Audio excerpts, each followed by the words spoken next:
మెదక్ జిల్లా రామాయంపేట మండల కేంద్రంలోని జిల్లా కోఆపరేటివ్ బ్యాంక్ వద్ద తెలంగాణ సాంస్కృతిక కళా బృందం ఆధ్వర్యంలో అవగాహన కార్యక్రమం నిర్వహించారు. తెలంగాణ రాష్ట్ర ప్రభుత్వం రైతులకు 2 లక్షల రుణమాఫీ చేస్తున్న క్రమంలో పాటల రూపంలో రైతులకు అవగాహన కార్యక్రమం నిర్వహించారు. రైతుల సంక్షేమం కోసం ముఖ్యమంత్రి చారిత్రాత్మక నిర్ణయం తీసుకున్నారని, తెలంగాణ ప్రభుత్వం ప్రవేశపెట్టిన 6 గ్యారంటీ పథకాలపై ప్రజలకు అవగాహన కల్పిస్తున్నామని కళా బృందం సభ్యులు తెలిపారు. ఈ కార్యక్రమంలో కళా బృందం సభ్యులు సిద్ధులు, ఎల్లయ్య, కృష్ణ, విజయలక్ష్మి, శేఖర్, ఎల్లం తదితరులు పాల్గొన్నారు.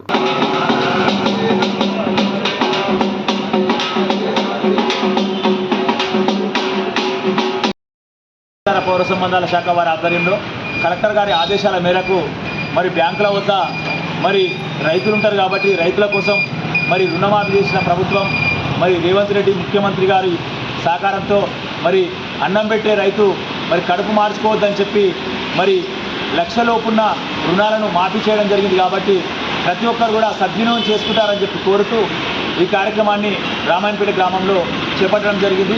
ప్రతి బ్యాంకు వద్ద కూడా ఈ కార్యక్రమాన్ని చేయడం జరుగుతుంది. మరి రైతులకు తెలంగాణ ప్రభుత్వం మరి రైతుల కోసం రుణాలు మాఫీ చేస్తూ మరి ఫస్ట్ విడతగా, సెకండ్ విడతగా, మూడో విడతగా మరి రుణాలను మాఫీ చేయడం జరుగుతుంది. కాబట్టి ప్రతి ఒక్కరూ సద్వినియోగం చేసుకుంటారని చెప్పి కోరుతూ 6 గ్యారెంటీలను కూడా అమలు చేస్తున్న ప్రభుత్వం మరి సద్వినియోగం చేసుకుంటారని చెప్పి కోరుతూ ముగిస్తున్నాము. జై హింద్, జై భారత్. మరిన్ని అప్డేట్స్ కోసం మా ఛానల్ని సబ్స్క్రైబ్ చేయండి.